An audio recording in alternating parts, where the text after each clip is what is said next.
Dois jovens estão sentados no topo de uma montanha à noite. A lua brilha intensamente no céu escuro, e as estrelas cintilam ao redor. Abaixo, as luzes da cidade emitem um brilho suave. Eles estão sentados na colina, aproveitando o luar. O nome do garoto é Shinobu e o da garota é Makoto. Apesar de ser cego, o amor de Shinobu por Makoto era profundo. Ela pergunta a ele se consegue imaginar tudo ao seu redor. Shinobu responde dizendo que sim, como se pudesse ver o céu estrelado com seus próprios olhos. Makoto promete ficar ao lado dele para sempre, e, em troca, Shinobu promete fazer tudo para torná-la feliz. Eles desfrutam da companhia um do outro sob o céu noturno, perdendo a noção do tempo. Anos se passaram desde então. Shinobu se tornou adulto e, atualmente, está na escola Maoshi Taijutsu, lutando com um outro aluno. Seu sensei o alerta para ficar parado e não fazer nenhum som, pois qualquer movimento pode dar uma vantagem a Shinobu, permitindo-lhe derrotar o oponente facilmente. O adversário soa nervosamente, temendo a habilidade de Shinobu. Apesar do aviso, o oponente avança para atacar, tentando finalizar a luta com um golpe. No entanto, Shinobu se move rapidamente, bloqueando o soco. Ele contra-ataca, quase atingindo os olhos do oponente, mas se contém a tempo, afinal é apenas um treino. O adversário fica chocado e surpreso com o movimento de Shinobu, que o derrotou facilmente, mesmo sem emitir um som. Takuma, pai de Makoto, declara Shinobu como vencedor, encerrando oficialmente o combate. O sensei pede a Takuma uma revanche, mas ele recusa, afirmando que a escola dele geralmente não compete com forasteiros, e essa seria a primeira e última vez. O jovem oponente se aproxima de Shinobu e pergunta se podem conversar.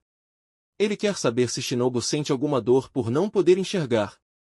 Shinobu responde que não sente dor alguma, desde que haja luz para guiá-lo. Makoto observa, lembrando-se do tempo que passaram juntos na montanha. Depois que os forasteiros vão embora, Takuma realiza uma reunião particular com Shinobu e Makoto. Ele lembra Shinobu que o único motivo para aceitarem o desafio de outra escola foi para que ele ficasse mais forte, pois a experiência adquirida ao competir com outras escolas seria útil quando assumisse a liderança da escola Mibushi. Dito isso, Takuma pede que Shinobu retome o treino regular e mostre o quanto melhorou. Ele levanta 2 dedos e pergunta quantos são. Shinobu foca sua mente, fazendo sons com a língua, e logo uma figura começa a emergir, mostrando 2 dedos. Shinobu responde com confiança que são 2 dedos, impressionando tanto Takuma quanto Makoto. Takuma decide aumentar o desafio. Ele levanta 7 dedos desta vez. Mais uma vez, Shinobu se concentra, fazendo os mesmos sons com a língua, e responde que são 11 dedos. Surpreendentemente, Takuma confirma, revelando que Makoto estava segurando 4 dedos atrás dele para enganá-lo.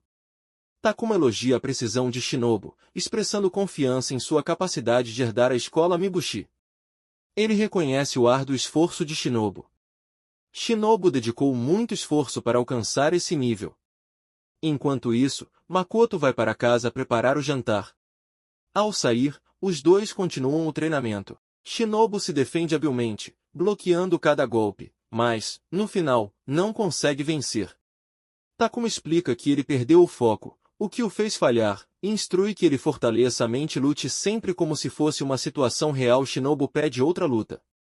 Takuma o alerta contra o excesso de esforço, mas ele insiste em mais uma partida. Isso faz Takuma relembrar o passado, quando Makoto e Shinobu o procuraram. Shinobu queria se tornar o líder da escola Mibushi, e Takuma lhe disse que, para herdar a escola, teria que passar por um treinamento extenso e rigoroso. Essa não seria uma tarefa fácil, especialmente para alguém cego. No entanto, Shinobu respondeu que estava determinado a ter sucesso, pois não queria que Makoto passasse por dificuldades. Apesar de sua cegueira, ele poderia confiar em sua audição aguçada, garantindo a Takuma que não o decepcionaria. Vendo sua determinação, Makoto perguntou se ele gostava dela. Em resposta, ele afirmou seu amor profundo por ela. Makoto o abraçou e sugeriu que, quando crescessem, se casariam. Takuma sentiu constrangimento, mas pouco podia fazer. Ela disse ao pai que amava Shinobu e queria apoiá-lo, e juntos herdariam a escola Mibushi. No presente, Takuma não consegue evitar um sorriso. Ele pergunta a Shinobu se ele ainda sente o mesmo por Makoto. Shinobu começa a suar e hesita por um momento antes de, após reunir seus pensamentos, confirmar que ainda a ama e que ela é sua razão de viver. Agora mais determinado, Takuma continua o treinamento, insistindo que não deixará Shinobu ir embora até ele acertar um golpe, afinal, não pode entregar sua filha a um fraco. Mais tarde naquele dia, a família se reúne à mesa para desfrutar de uma refeição elaborada. Takuma comenta que faz tempo desde que Shinobu veio ficar com eles. Shinobu menciona que amanhã será o 10º aniversário dele com a família. Takuma sugere encerrar o treino mais cedo para que possam sair e comemorar. Shinobu e Makoto expressam felicidade com a ideia. Após o jantar, todos se preparam para dormir. Makoto brinca, sugerindo que durmam, juntos como nos velhos tempos. De repente, ela lhe dá um beijo romântico na bochecha, chamando-o de inocente, e diz que tem um presente para ele no dia seguinte, pedindo que ele fique animado. Com isso, ela corre para o quarto, deixando Shinobu envergonhado. Takuma aparece de repente atrás dele e aproveita a oportunidade para provocá-lo sobre sua falta de experiência com garotas. Surpreso, Shinobu pede que ele não o assuste. Takuma coloca o braço em volta dele e começa a dar detalhes sobre como as coisas são feitas. Tomado pela vergonha, Shinobu corre rapidamente para o quarto. A curiosidade domina, e ele decide tentar o que Takuma lhe contou. De repente, Takuma entra no quarto e comenta que, afinal, ele é apenas um garoto normal.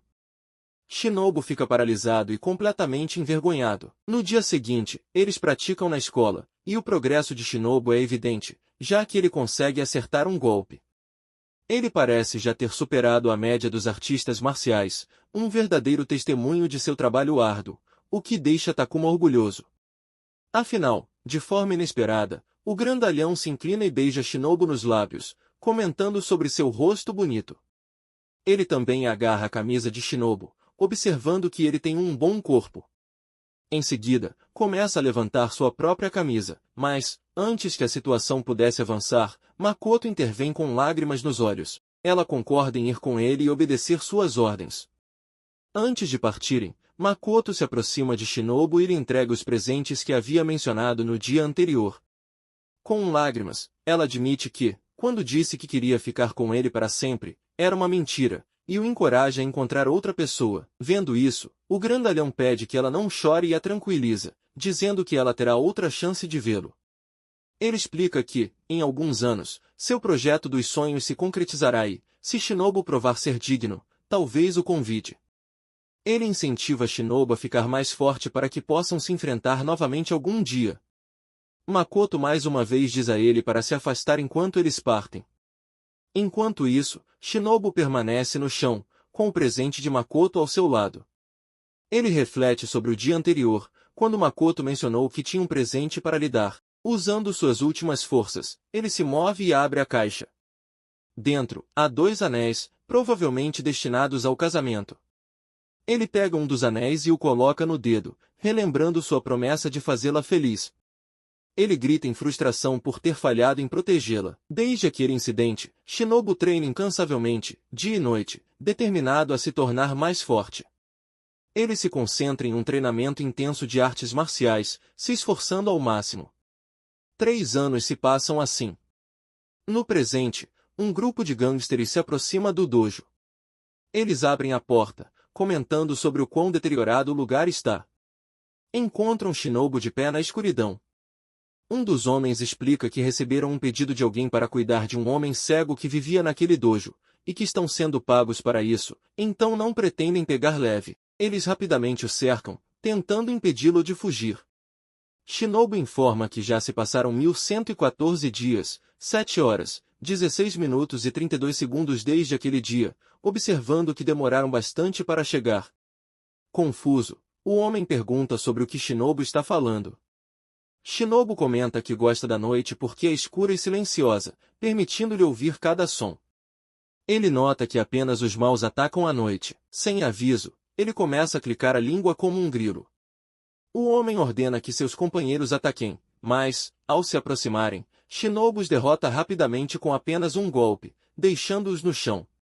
O homem começa a tremer de medo ao perceber seu erro em subestimar o oponente. Como último recurso, ele saca sua arma, determinado a matar Shinobu. Ele aponta a arma, mas logo percebe que Shinobu desapareceu. Chocado, o homem procura desesperadamente por Shinobu. De repente, Shinobu aparece atrás dele e o prende em um estrangulamento. Shinobu avisa que, em 3 segundos, arrancará seus 2 olhos. Se o homem não quiser que isso aconteça, ele precisa entregar sua arma e revelar a localização de seu empregador. Shinobu coloca o dedo perto dos olhos do homem e começa a contar. O homem fica tão assustado que perde o controle e urina nas calças, suplicando para que Shinobu deixe ir, prometendo contar tudo o que ele quer saber. Enquanto reflete sobre seu passado, recordando momentos com Takuma e Makoto, Shinobu imagina a figura sinistra do grandalhão e, com uma determinação feroz, declara em voz alta que nunca o perdoará. As chamas da vingança ardem intensamente dentro dele, iluminando a escuridão. Shinobu então senta no carro com o homem, a caminho da localização do chefe. Enquanto dirigem, Shinobu relembra os momentos passados com Makoto, sentindo tristeza por sua ausência. O homem acelera o carro, e Shinobu percebe o som das ondas, como se estivessem perto do oceano. Ele questiona o homem sobre isso, e o homem explica que só podem chegar à instalação do chefe por meio de um cruzeiro especial, então ele está levando Shinobu até o cais. Depois de um tempo, o homem para abruptamente o carro e anuncia que chegaram. Shinobu sai do carro e começa a examinar seus arredores, mas logo são interceptados por alguns soldados. O homem, Sasaki, sorri e informa Shinobu que eles vão levá-lo. Um soldado questiona a cegueira de Shinobu e pergunta sobre os outros homens. Sasaki informa ao soldado que Shinobu os derrotou, surpreendendo-o. Com armas apontadas para Shinobu, Sasaki ganha confiança renovada e quebra seu bastão, garantindo que ele será levado para a sede do chefe, como prometido, e desejando-lhe sorte. Um soldado comenta que Sasaki também terá que lidar com o chefe por sua falha. De repente, Shinobu chama o nome de Sasaki. Quando ele se vira, vê Shinobu encarando-o e promete lembrar de sua voz, deixando Sasaki preocupado. Os soldados colocam Shinobu em um barco e partem em direção à prisão localizada em uma ilha. Ele se encontra diante de um soldado chamado Kaji, com as mãos algemadas. Kaji se apresenta como o gerente da instalação, explicando que ele responderá Shinobu no lugar do chefe, que está muito ocupado. Shinobu pergunta sobre o paradeiro de Makoto, mas Kaji o silencia, descartando suas perguntas como insignificantes.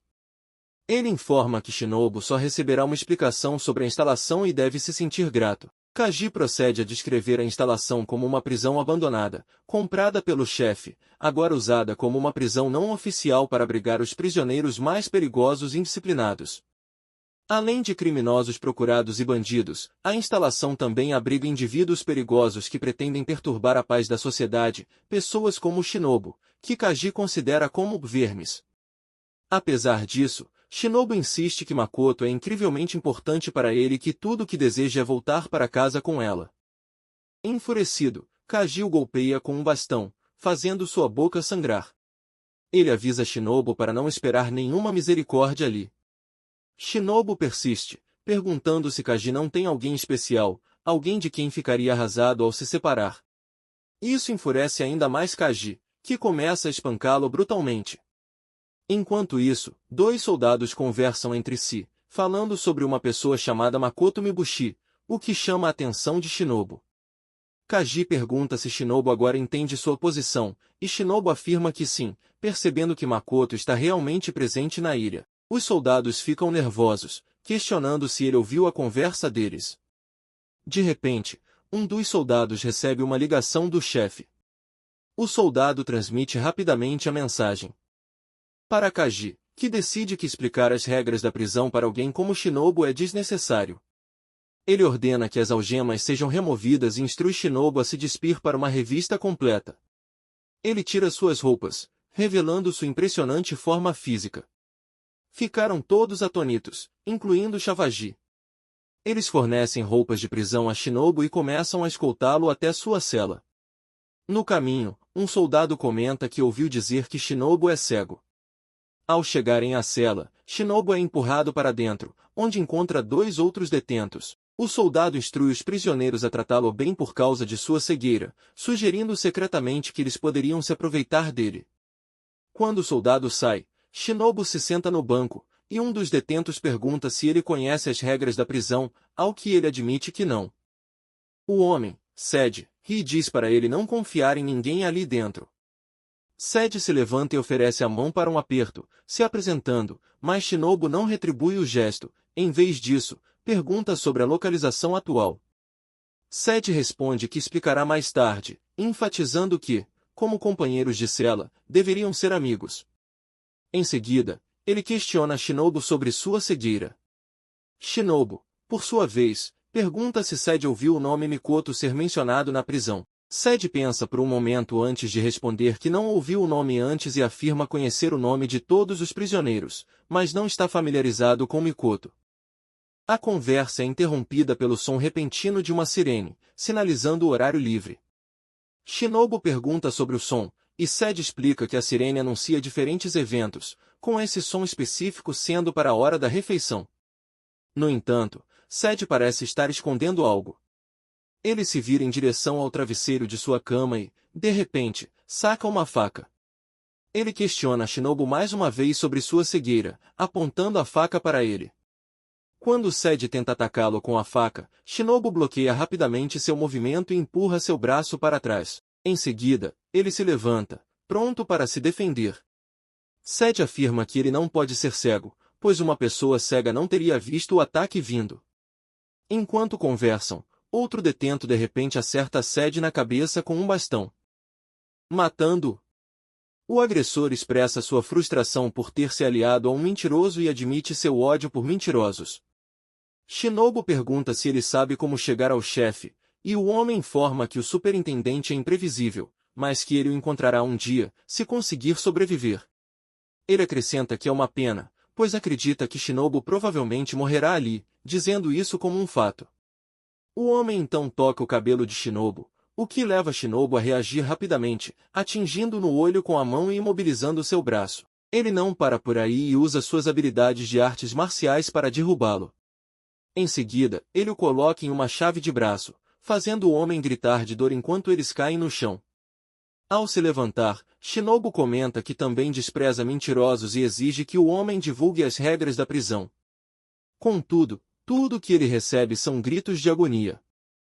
Ignorando os pedidos do homem, Shinobu dá um soco poderoso em seu rosto, quebrando seus dentes. Ele repete sua exigência pelas regras, deixando o homem sem escolha. De forma inesperada, Shinobu desfere outro soco, ordenando que ele revele as regras sem mais demora. Incapaz de suportar a dor, o homem finalmente cede e começa a explicar.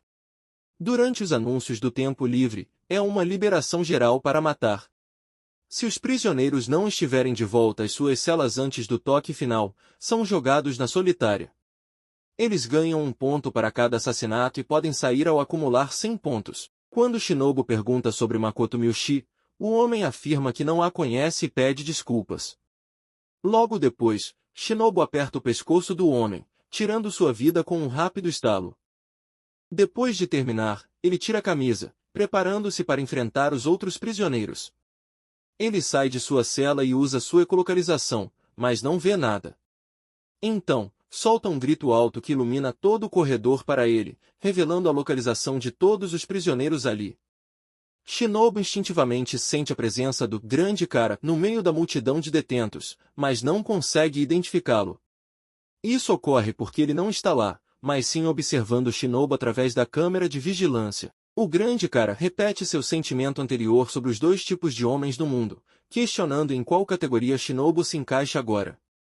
Fora da cela, Shinobu se prepara para eliminar os outros prisioneiros. Utilizando sua ecolocalização, ele discerne a disposição do local e localiza seus alvos, calculando suas posições pelo som da respiração e dos passos. Com cada movimento, ele calcula o momento e a distância perfeitos para atacar. Os prisioneiros permanecem alheios às suas habilidades extraordinárias enquanto Shinobu os elimina rapidamente, um por um. Observando pela câmera, Shavaji comenta sobre a habilidade inesperada de Shinobu, chamando-o de ceifador cego. Ele desliga a tela, reconhecendo o potencial distúrbio que Shinobu pode causar. Enquanto isso, Sasaki assiste ao lado dele. Shavagi o parabeniza pelo trabalho, mas percebe seu medo. Ele o tranquiliza, dizendo que as ações de Shinobu irão acelerar o caos entre os prisioneiros e o elogia como um ativo valioso. Então, Shavagi pergunta sobre os homens de Sasaki. Ao ver a expressão aterrorizada de Sasaki, ele percebe que Sasaki forçou seus homens a lutar enquanto ele se acovardava. Sasaki fica apavorado, temendo a punição que terá de enfrentar. Surpreendentemente, Shavagi revela que o chefe não pretende puni-lo, pois tem outros planos. Ele instrui os soldados a jogarem Sasaki na cela de Shinobu. Sasaki fica ainda mais ansioso enquanto é levado para enfrentar a fúria de Shinobu. Os soldados o escoltam até a cela, enquanto ele implora por perdão, mas suas súplicas caem em ouvidos surdos. De repente, o walkie-talkie de Shavagi Shia é o chefe, dando ordens para encerrar as atividades do dia. Shavagi confirma e segue as instruções do chefe para se livrar das evidências como de costume. Enquanto isso, na cela, os soldados abrem o portão e jogam Sasaki para dentro. Eles alertam Shinobu para tratá-lo bem, já que ele é seu novo companheiro de cela. Shinobu se vira para encarar Sasaki, que está encharcado de suor e tremendo de medo. Silenciosamente, Sasaki se move para a cama e se senta, percebendo que Shinobu ainda não o reconhece. Ele sabe que, se proferir uma única palavra, Shinobu lembrará sua voz e ele estará condenado. Shinobu informa que o lugar que ele está ocupando é sua cama. A cada momento, Sasaki fica mais e mais nervoso. Shinobu repete sua pergunta, perguntando se Sasaki não pode ouvi-lo. Ele se apresenta e pergunta sobre a identidade de Sasaki, que permanece em silêncio, mantendo a boca bem fechada. Shinobu pressiona mais, perguntando novamente se Sasaki não pode ouvi-lo. Ele se aproxima de Sasaki, examinando-o com sua ecolocalização. De repente, o sino toca, para alívio de Sasaki, que se anima, pensando que está salvo. No entanto, o pior ainda está por vir. O portão da cela se abre com força, e dois homens entram brandindo adagas. Um deles pergunta sobre o indivíduo que causou a confusão no dia anterior, referindo-se a Shinobu. O outro homem comenta que, tendo dois alvos, ambos podem ganhar um ponto. Sasaki percebe que ainda está em perigo, sem conhecer a força de Shinobu. Um dos prisioneiros, com ousadia, diz que cuidará do cego, mas, ao avançar, Shinobu intercepta o ataque, surpreendendo-o com sua rápida reação. Enquanto isso, o outro agressor avança em direção a Sasaki, com a intenção de esfaqueá-lo no peito. Sasaki consegue agarrar a mão do atacante, mas seu braço treme de medo, e ele luta para conter o golpe. O agressor desfere um soco em seu rosto, enfraquecendo ainda mais sua resistência. Quando tenta um novo ataque, Shinobu o agarra por trás, surpreendendo-o. O atacante olha para seu companheiro e vê que ele já está no chão, ferido. Chocado com o que testemunha, Shinobu rapidamente usa sua técnica de artes marciais, torcendo o braço do homem e executando um movimento de reversão para desequilibrá-lo. O homem grita de dor, e Shinobu pega sua adaga, incapacitando. Sasaki sente um alívio ao ser salvo por Shinobu. Enquanto isso, o outro prisioneiro recobra a consciência e se prepara para atacar. Novamente. Quando o agressor se aproxima com a adaga, Sasaki repentinamente grita, alertando Shinobu que ele está atrás dele. Shinobu reage rapidamente, desviando do ataque e desferindo um soco poderoso no rosto do homem, derrubando-o no chão. Voltando-se para Sasaki, Shinobu pergunta por que ele quebrou o silêncio, percebendo que agora o reconheceu. Sasaki sente uma mistura de medo e preocupação, mas explica que falou para salvar sua vida. Ao se aproximar de Sasaki, Shinobu enche de apreensão, temendo represálias. Nervoso, Sasaki pergunta se Shinobu pretende matá-lo. No entanto, Shinobu tranquiliza, dizendo que não cairá em suas táticas manipuladoras, referindo-se ao chefe. Ele entende o esquema orquestrado pelo chefe e se recusa a ser uma vítima disso. Reconhece que, ao avisá-lo, Sasaki escolheu a honra em vez de sua própria vida, e ele respeita isso. Um dos homens instrui Marita e Kawasaki a se unirem contra Shinobu, enquanto ele enfrenta Sasaki. Ele avança para atacar Sasaki, mas este desvia e o chuta no estômago, com uma confiança recém-adquirida. Sasaki, ousadamente, afirma que não é apenas um membro figurativo de uma gangue. Enquanto isso, Marita e Kawasaki se preparam para enfrentar Shinobu. Marita adverte Kawasaki a ficar atento, pois Shinobu pode ser habilidoso em artes marciais, ele sente isso por ser um artista marcial também. Ele joga seu bastão, planejando atacar Shinobu para abrir espaço para Kawasaki. Shinobu se lembra de um momento do passado, onde ele está ajoelhado diante de um homem idoso. O velho expressa aceitação, atribuindo as ações de Shinobu aos erros passados de seu filho e à má sorte de seu avô. Ele advertiu Shinobu que ele carregaria a responsabilidade por suas ações, tornando-o algo como um adversário. O velho, então, explica as origens do estilo Mibushi Shinkaji, declarando sua intenção de atacar com força letal, assegurando aos seus companheiros que qualquer desfecho, até mesmo a morte de Shinobu, poderia ser atribuído a um acidente de prática no dojo. No presente, Shinobu derrota Marita e Kawasaki em um instante. Sasaki fica impressionado, percebendo que, com Shinobu ao seu lado, ele pode ter uma chance de sobreviver naquela instalação. O adversário restante fica espantado com a destreza de Shinobu. Ele insiste com seus companheiros para não se preocuparem, afirmando que podem sair ilesos se derrotarem o homem cego. Enquanto o prisioneiro se aproxima, Shinobu olha para fora, avistando outra pessoa vindo em sua direção. Shinobu comenta que eles parecem estar por toda parte. Os três homens discutem suas opções e percebem que não podem vencer. Concordam em fugir. Quando começam a correr, ao chegarem ao exterior da cela, encontram um indivíduo que estava se aproximando. Eles ficam aterrorizados ao vê-lo. Dois conseguem escapar, mas Kawasaki é incapaz de correr, e o homem o derruba com um golpe de bastão, matando-o. O homem se chama Kazis Totó.